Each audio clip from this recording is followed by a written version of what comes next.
कुमुद उठो, मुझे ऑफिस जल्दी जाना है। अभिनव ने लगभग झिकझोरते हुए कहा। मैं एकदम चौंक कर बैठी। अभिनव ने रात में ही बताया था, लेकिन देर रात तक जागने के कारण सुबह जल्दी आंखें ही नहीं खुली। उठते ही उनके नाश्ते की तैयारी करने लगी। नाश्ता उन्होंने बड़ी जल्दी में किया। वो जाने लगे तो मैंने भागते हुए फाइल और रुमाल दिया। वह हंस पड़े, क्योंकि हमेशा से मैं ऐसे ही करती आ रही थी। उन्होंने प्यार भरी चपत लगाते हुए कहा, आज रिमी आ रही है, अगर कोई ज़रूरी हो तो फ़ोन कर देना। मैंने हाँ में सिर हिला दिया। वो चले गए।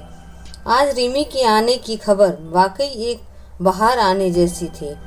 दोपहर तक मैंने उसके लिए खाना बनाया, फ्रिज में रख दिया था।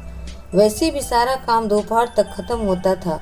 तभी फ़ोन की बेल बज उठी, लेकिन फिर खामोश हो गई। दिल अचानक धड़क कर उठा था। वो भी ऐसे ही 5 बार रिंग किया करता था। ऐसा नहीं है कि ये पहली बार हुआ था, बस इससे कई यादें जुड़ी थी, जिसे मैंने अतीत के पन्नों में दबा दिया था। फ़ोन दोबारा बज उठा। ट्रिंग ट्रिंग ट्रिंग। मैंने फ़ोन उठाया। हेलो आप? दूसरी तरफ रिमी थी। दीदी, हम आज नहीं आ रह सकते, रिजर्वेशन कंफर्म नहीं हो पाया है। शनिवार को मैं और अभय भैया साथ आएंगे। बहुत देर तक बातें होती रही।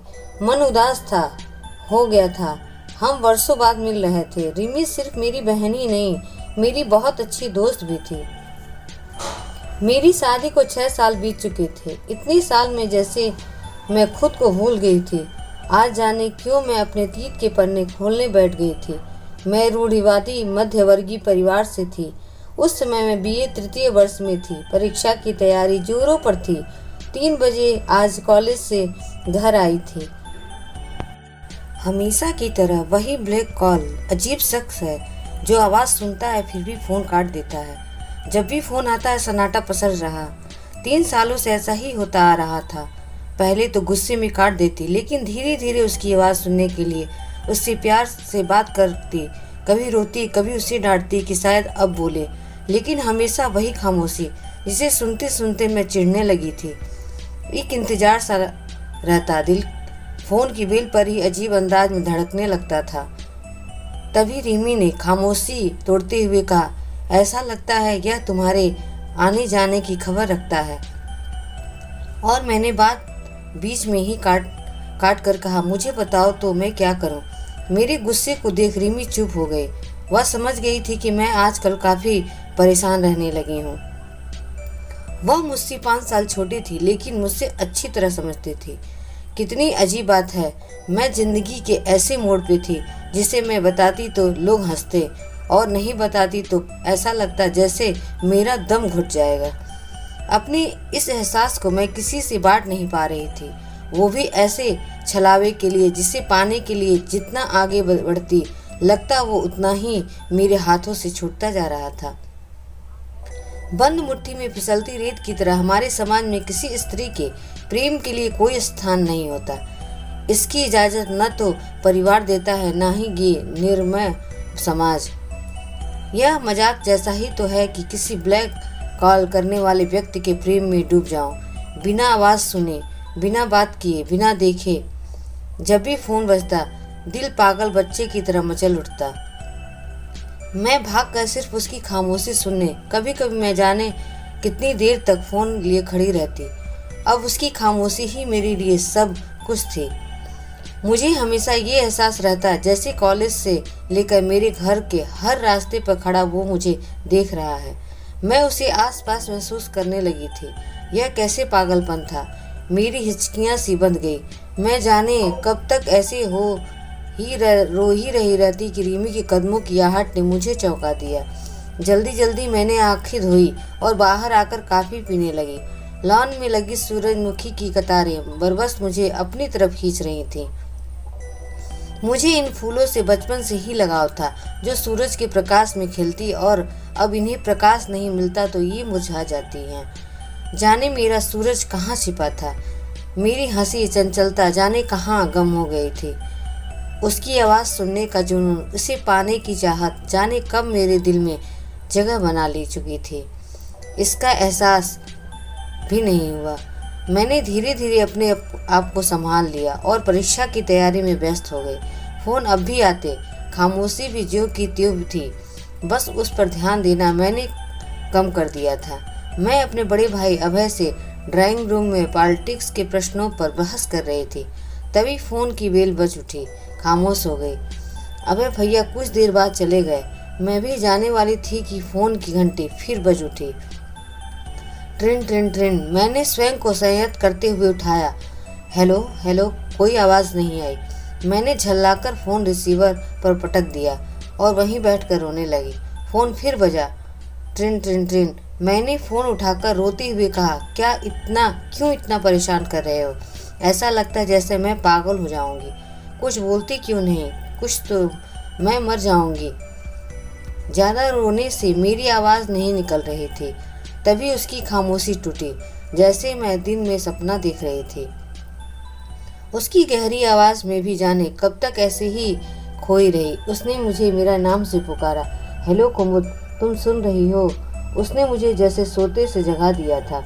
मैंने नाक सिकुड़ते हुए कहा, हाँ सुन रही हूँ। उसने कहा, शुरू किया, तुम सोच रही होगी कि मैं कौन बोल रहा हूँ। बस भर्राते गले से इतना ही बोल पाई, हाँ। उसने कहा, मैं क्षितिज सक्सेना।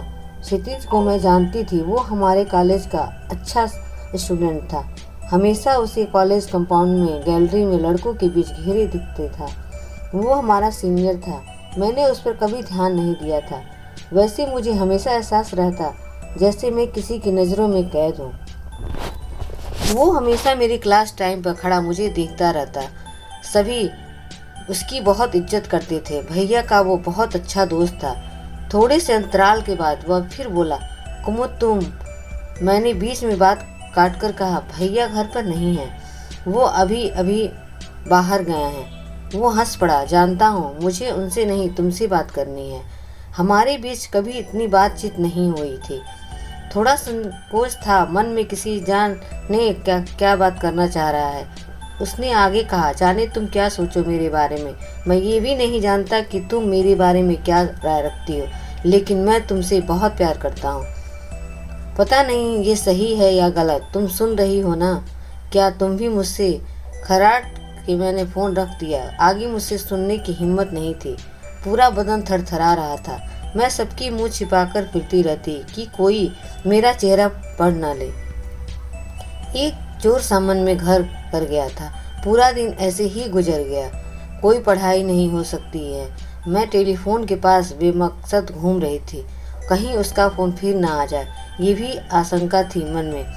सभी सोने चले गए अपने अपने कमरे में। हाथों में किताब लिए उसी के बारे में सोच रही थी। तभी रात के सन्नाटे को तोड़ता हुआ फ़ोन फिर घनघना उठा। ट्रिंग ट्रिंग ट्रिंग। मैंने घबराकर फ़ोन उठा लिया। धड़कनें बेताब हो उठी थी। सांसें टूटती सी महसूस हो रही थी। क्षितिज बेकाकी से बोला, जा रहा हूँ, तुम सिर्फ सुनो, और जब तक मैं अपनी बात पूरी ना कर लूँ तब तक तुम फ़ोन नहीं काटना। तुम तो जानती ही हो, जब मैं 3 साल तक तुम्हारे लिए फ़ोन कर सकता हूँ तो। वह जोर से हंस पड़ा। कुमुद, मैं जानती हूँ कि तुम भी मुझसे प्यार करती हो। तुम्हें क्या लगता है मैं यूं ही आसानी से बोल रहा हूँ? मैंने तुम्हें 3 साल देखा ही नहीं, जाना भी नहीं। मेरी आवाज़ सुनने के लिए तुम्हारा फ़ोन पर कभी रोना, कभी प्यार से बातें करना, कभी नाराज़ होना। क्या मैं नहीं जानता कि तुम भी मेरे प्यार में पूर पूर डूब चुकी हो? कैसे इतनी आसानी से वो मेरे दिल की बातें करता जा रहा था। एक आश्चर्य, एक खुशी, दिल की धड़कनों की रफ्तार ही बदल गई थी। मैं शर्म के मारे सिर्फ अपनी ही बोल पाई, आप झूठ बोल रहे हैं। तभी माँ की आवाज़ आई, कौन है कुमुद फ़ोन पर? मेरी सहेली माँ। झूठ कितनी आसानी से बोल दिया था मैंने आज माँ से। वो फ़ोन पर ही हंस पड़ा। बहुत अच्छी सहेली। वो फिर बोला, वैसे मुझे पता है, फिर भी तुम्हारे इकरार का इंतज़ार है। मैं तुम्हारे मुंह से सुनना चाहता हूँ। कहो, कब तक तरसाने का इरादा है? लेकिन फिर परिवार की प्रतिष्ठा और समाज की बंदिशों का डर और अपनी सीमाओं के टूट जाने के डर से मैंने सिर्फ इतना ही कहा, नहीं, ये नहीं हो सकता। फिर इसके से क्या फ़ायदा? वो मानने को तैयार न था। उसके दुखी होकर क्या हर कोई प्यार फायदा नुकसान सोचकर करता है। मैं कल 2 बजे फ़ोन करूँगा मुझे तुम्हारा जवाब चाहिए। फ़ोन बंद हो गया। मैं काफ़ी देर तक ऐसे ही खड़ी रही। दिल हाँ करता और दिमाग मानने को तैयार न था। अजीब कशमकश थी। लग रहा था जैसे वो अब भी मेरे कानों में प्यार का इजहार कर रहा है। रात के 2 बज रहे थे। मैं अपनी किताब लिए कमरे में आ गई। रीमी सो चुकी थी। आंखों से नींद कोसों दूर थी। अब जब कि वो मुझे मिल गया था तो यह डर सताने लगा कि जाने मेरा परिवार इसे स्वीकार करे या ना करे। मैं एक रूढ़िवादी ब्राह्मण परिवार से थी, जहाँ एक लड़की के प्यार के लिए कोई जगह नहीं होती। सोचते सोचते जाने कब मैं गहरी नींद में डूब गई। मैंने सुबह उठते ही रीमी से कहा, रीमी आज तुझे कुछ ज़रूरी बातें करनी है। वह कॉफ़ी का मग लेकर मेरे पास बैठ गई। मैं उधड़े बूंद में थी। कहाँ से बात शुरू करूं, समझ में नहीं आ रहा था। वो मेरे नज़दीक आई तो मैं अपने आप को रोक नहीं सकी। रोते हुए मैं उसे सब कुछ बताती चली गई। उसने मेरी बातों में उसके लिए दीवानगी महसूस की थी। उसने ऊंच नीच समझाकर मुझे अपनी पढ़ाई पर ध्यान देने को कहा। आज उसे अपने दिल की बात का काफ़ी सुकून महसूस कर रही थी। अगले दिन परीक्षा के लिए दिन भर पढ़ाई करती रही। पेपर काफ़ी अच्छा हुआ था। मैं अपनी सहेली के साथ पेपर के बारे में डिस्कस करती आ रही थी। तभी अचानक उसे सामने खड़ा देख दिल बेचैन सा हो उठा। एक प्यार सी थी कि उसे जी भर देख लेती। एक बार उसे मुड़कर देख लूं, यही हसरत लिए मैं घर आ गई। रास्ता ख़त्म हो गया था। वक्त भी तेज़ी से करवट बदल रहा था। वो जब भी फ़ोन करता हमेशा वही बात दोहराता। मैं हमेशा टाल जाती। मैंने इकरार तो नहीं किया, पर बातें होती रही। उसकी प्यार भरी बातें में मैं सब भूल गई। जाने कौन सी कशिश थी जिसकी वजह से मैं खींची चली गई। मैं डरती घबराती लेकिन बात जरूर करती। समय पंख लगाकर उड़ गया और मैं आंखें बंद किए बैठी थी। जानती थी जब भी आंखें खुलेगी तो यह सपना बंद कर यादों में सदा के लिए दफन हो जाएगा। दिल हमेशा उसके इंतजार में रहता। जब भी कॉलेज से आती वो सामने खड़ा मुझे देख रहा होता। एक नशा सा था जिसके असर से मैं सब कुछ भूल बैठी थी। उसे देखकर मैं हमेशा मुस्कुरा देती। ऐसा लगने लगा था जैसे उसके बिना जिंदगी का कोई सपना सच नहीं हो सकता। कभी उसकी जुदाई के डर से मैं रो पड़ती और कभी उसे ना देख पाने के गम से। रात भर आंसू बहाती रहती। अजीब सी हालत हो गई थी। उसने मुझे एक बार मिलने को कहा।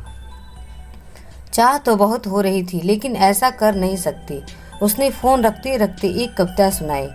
दिल की धड़कनों की आवाज़ सुनी है मैंने, अपनी आँखों से कोई बात कही है मैंने, बस एक दीदार के लिए खुद को संभाले बैठे हैं। जाने ये इश्क में कौन सी राह चुनी है मैंने। उसकी आवाज़ में घुले दुख को मैं आज भी शिद्दत से महसूस कर सकती हूँ। वह मुझे अच्छी तरह समझता था। ऐसा लगता था जैसे मेरे दिल की हर आवाज़ मुझसे पहले उस तक पहुंच जाया करती थी। वो कभी बात करते करते खामोश हो जाता। वह हमेशा कहता, क्या हमारी राहें कभी एक नहीं हो सकती। मैं हंस पड़ती। क्या मालूम था उसकी कही हुई बात सच होकर एक दिन मेरे सामने आ जाएगी। हमने कोई वादा नहीं किया था, ना ही कस्में खाई थी। हमारा प्यार पवित्र था, निश्चल निर्मल गंगा की तरह। इधर मेरे पापा ने मेरी शादी दिल्ली में तय कर दी। वो मल्टीनेशनल कंपनी में इंजीनियर था। मेरे और क्षितिज की जाति में फ़र्क था। मुझ में इतनी हिम्मत नहीं थी कि मैं उन्हें अपने प्यार का वास्तव देकर शादी रोक ली। मैं खामोश हो गई, जैसे घरौंदा बनते बनते टूट गया था। सतरंगी सपनों में खोई आंखों में वक्त ने अंधेरा भर दिया था। एक अकुलाहट थी दिल में। दिल करता मैं क्षितिज की बाहों में कैद रहूं, छुप जाऊं, कोई देख न सके हमें। ये समाज की बंदिशें और परिवार की प्रतिष्ठा हमारे बीच न आए। जिंदगी एक नए मोड़ पर आ चुकी थी। एक फैसला ले चुकी थी मैं अपनी आगे की जिंदगी के लिए। हमने आंखों से ज़्यादा बात की थी। शायद हम आंखों की भाषा ज़्यादा समझते थे। एक दिन वो मुझे दिखा। मैंने जाते जाते उसे एक बार पलट कर देखा था, जैसे हम अब कभी ना मिलने वाले हों। वो भी तड़प कर 2 कदम आगे बढ़ा था, पर जाने क्या सोच वो मेरे पास नहीं आया। मुझे रह रह कर उसकी आंखें याद उसकी तड़प मुझे तड़पा गई थी। हमारे बीच वो कदम सा फासला फिर कभी तय नहीं हो सका। रात के 12 बजे फिर फ़ोन आया। मैं जानती थी कि किसका फ़ोन है। मैंने फ़ोन उठाया। दूसरी तरफ मुकल्लम खामोशी थी। कुछ देर बाद मैंने ही बात शुरू की। तुम्हें शायद पता होगा कि मेरी शादी होने वाली है। मैं ऐसा कोई कदम नहीं उठाना नहीं चाहती जिससे मेरे परिवार के सम्मान को ठेस पहुंचे। मेरा परिवार ही मेरी पहली और आखिरी प्राथमिकता है। हमारे रिश्ते का कोई किनारा नहीं। तुमने मुझे चाहा, ये एहसास हमेशा मेरी ज़िंदगी में हमेशा रहेगा। जो चंद हसीन लम्हे तुमने मुझे दिए उसका कर्ज हमेशा मेरे दिल पर रहेगा और ये कर्ज उतारना मेरे वश में नहीं है। क्षितिज, मैं कुछ पल को खामोश हो गई क्योंकि मेरा धैर्य टूटता जा रहा था। आंखों में ठहरा सागर जाने कब अपना बंधन तोड़ दे। मैंने खुद को रोकते हुए कहा, क्षितिज, मैं तुम्हें कभी नहीं भूल पाऊंगी, शायद जिंदगी भर। अपने प्यार के लिए लड़ना मेरे बस में नहीं। हम इस जन्म में कभी एक नहीं हो सकते। कभी आगे बात करने की ताकत खत्म सी हो गई थी। उस रात सागर ने जैसे सारा बंधन तोड़ दिया था। मैं कई दिन कई रात तक रोती रही। उसका दिल तोड़ने के बाद टूटी सी गई थी। मैं खुद को समेट रही थी। अपने बिखरे अतीत को फिर से जोड़ना इतना आसान कहाँ होता है। मैं वही सपना देखना चाह रही थी जो हर लड़की अपनी शादी के वक्त देखती है। मैं खुश होना चाहती थी। काफ़ी समय गुजर चुका था। उसका फ़ोन आना बंद हो गया। इसके बाद वो मुझे कभी दिखा ही नहीं। कोई ऐसा पल, कोई ऐसा लम्हा जब गुजरता जो उसकी यादों से जुड़ा होता तो जैसे वो मेरे सामने आकर खड़ा हो जाता। लगता उसकी आंखें मुझे देख रही हैं, बस कुछ क्षणों के लिए कहीं छुप गया है। वो आएगा और चौंका देगा मुझे उन दिनों की तरह। लेकिन गुजरा वक्त कब आता है। आज मैं वह कुमुद तो नहीं रही। सब बदल गया है। मैं ये दुनिया सब कुछ, पर उसकी यादें अभी एक साए की तरह मेरे साथ लगी रहती है। ऐसा लगता है जैसे वो मुझसे कभी दूर ही नहीं हुआ, बल्कि वो मेरी रूह, मेरी सांसों में समा गया। आज भी जब कभी मेरे घर के सन्नाटों को तोड़ती हुई फ़ोन की बेल बज उठती है तो उसकी यादें नई खिली धूप की तरह मेरे आंगन में आ जाती है। एक सपना देखा था, फर्क ये था मैंने उसे खुली आंखों से नहीं, बंद आंखों से देखा था। क्षितिज मुझे भीरू समझता होगा और मैं स्वयं को संस्कार और रीति रिवाजों में जकड़ी अबला स्त्री। लेकिन आज भी उस एक सपने का दुख मुझे सालता रहता जो इतने सालों बाद भी सुकून से जीने नहीं देता। काश उसने मुझसे कुछ तो कहा होता। आज भी जब आंखें बंद करती हूँ तो जैसे उसकी आंखें हंस के कह रही होती हैं, मैं तुझसे बहुत प्यार करता हूँ, क्या तुम भी मुझसे। और मेरा दिल बरबस कर उठता। हाँ, मैं भी। तभी जानी पहचानी खुशबू अपने आसपास महसूस करके जब मैंने अपनी आंखें खोली तो अभिनव सूरजमुखी का फूल लिए मेरी तरफ देखकर मुस्कुरा रहे थे। उन्होंने धीरे से मेरे करीब आकर कहा, हमारी 6ठी सालगिरह मुबारक हो जान। मैंने रोते हुए उन्हें गले लगाकर कहा, तुम्हें भी, क्योंकि मेरी खुली आंखों का सच अभिनव थे। इस आंगन के सूरज की सूरजमुखी में ही थी। मुझे ही घर के हर कोने को अपने त्याग समर्पण से सजाना था। नया जीवन जीना था मुझे, जिसे सिर्फ एक नारी ही जी सकती है। अगर कहानी पसंद आई हो तो प्लीज़ लाइक एंड सब्सक्राइब जरूर करें। धन्यवाद।